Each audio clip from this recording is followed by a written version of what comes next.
بسم الله الرحمن الرحيم. قال تعالى: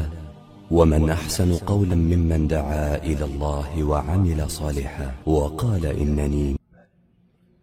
اب آتے ہیں ایک تیسرے مسئلے کی جانب۔ وہ مسئلہ یہ ہے کہ زکوٰۃ فطر کے اندر کیا روپے پیسے نکالے جائیں گے یا غلہ نکالا جائے گا۔ تو اس سلسلے میں جب ہم احادیث کے اوپر غور و فکر کرتے ہیں اور احادیث کا مطالعہ کرتے ہیں تو اس سے پتہ یہی چلتا ہے کہ زکوٰۃ الفطر کے اندر غلہ نکالنا ضروری ہے، اور اگر کوئی انسان جو ہے روپے اور پیسے نکالتا ہے، کیش نکالتا ہے، تو پھر اس کی زکوٰۃ فطر کی ادائیگی نہیں ہوگی، اس لیے کہ نبی کریم صلی اللہ علیہ وسلم سے زکوٰۃ الفطر کے اندر کیش نکالنا ثابت نہیں، بلکہ آپ صلی اللہ علیہ وسلم نے زکوٰۃ الفطر کے اندر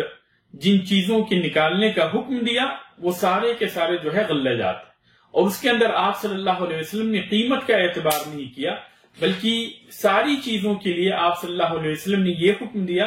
کہ ایک سا اناج نکالا جائے، چاہے وہ جو ہو، چاہے وہ کشمش ہو، چاہے وہ کھجور ہو، چاہے وہ پنیر ہو، جو بھی غلہ ہو، ایک سا نکالنے کا آپ صلی اللہ علیہ وسلم نے حکم دیا۔ اور اگر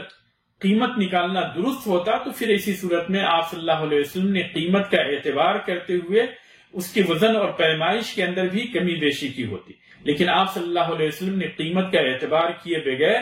ساری چیزوں کی پیمائش ایک بتائی کہ ایک سا نکالنا ہے۔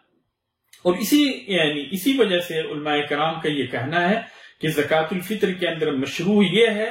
کہ جہاں پہ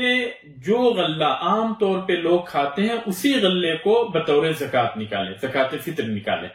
چنانچہ اگر ہم سعودی عرب کے اندر ہیں مثال کے طور پہ، تو یہاں پہ عام طور پہ لوگ چاول کھاتے ہیں تو چاول نکالیں، بنگلہ دیش میں عام طور پہ لوگ چاول کھاتے ہیں، چاول نکالیں، پاکستان کے اندر عام طور پہ لوگ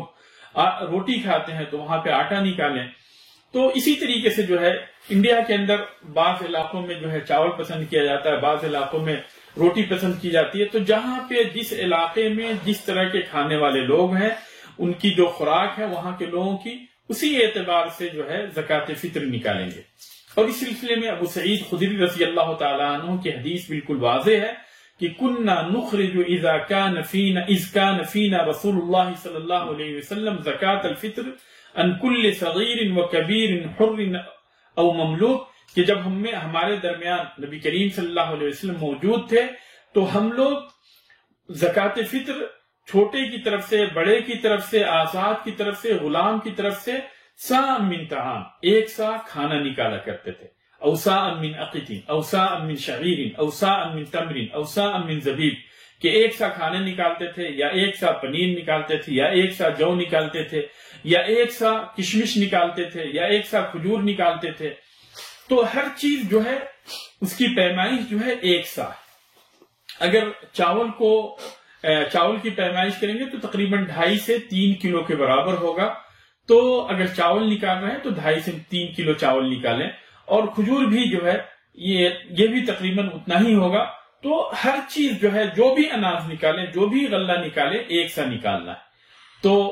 زکوٰۃ فطر کے اندر پیسے سے پرہیز کریں، پیسہ نہ نکالیں بلکہ اناج نکالیں، کیونکہ نبی کریم صلی اللہ علیہ وسلم نے اناج نکالنے کا حکم دیا۔ ابو سعید خدری رضی اللہ تعالیٰ عنہ کی یہ حدیث صحیح بخاری اور صحیح مسلم کی ہے۔ اسی طریقے سے جو ہے عبداللہ ابن عمر رضی اللہ تعالیٰ عنہ کی بھی حدیث کے اندر اناج نکالنے ہی کا حکم ہے۔ تو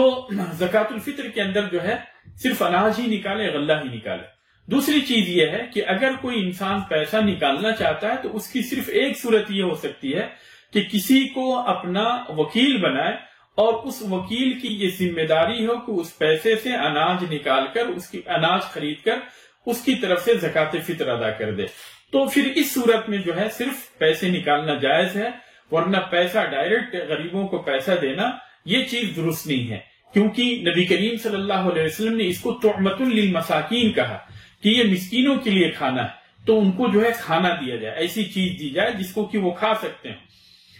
نبی کریم صلی اللہ علیہ وسلم نے، جیسا کہ عبداللہ ابن عباس رضی اللہ تعالیٰ عنہ کی حدیث میں ہے کہ اس کا جو زکوٰۃ فطر کا جو مقصد آپ صلی اللہ علیہ وسلم نے بتایا کہ طعمۃ للمساکین، کہ یہ مسکینوں کے لیے کھانا ہے، تو اس لیے جو ہے انہیں کھانا دیا جائے، ایسی چیز دی جائے جو کہ اسے وہ کھا سکتے ہوں، جو ان کے لیے، جو ان کی خوراک ہو۔ اس لیے جو ہے زکوٰۃ فطر کے اندر پیسے نہ دے کر یہ ضروری ہے کہ انسان زکوٰۃ فطر کے اندر وہ غلہ دے، وہ اناج دے جو کہ وہاں کے لوگوں کی عام خوراک ہو۔ اس کے بعد میں آتے ہیں ایک چوتھے مسئلے کی جانب،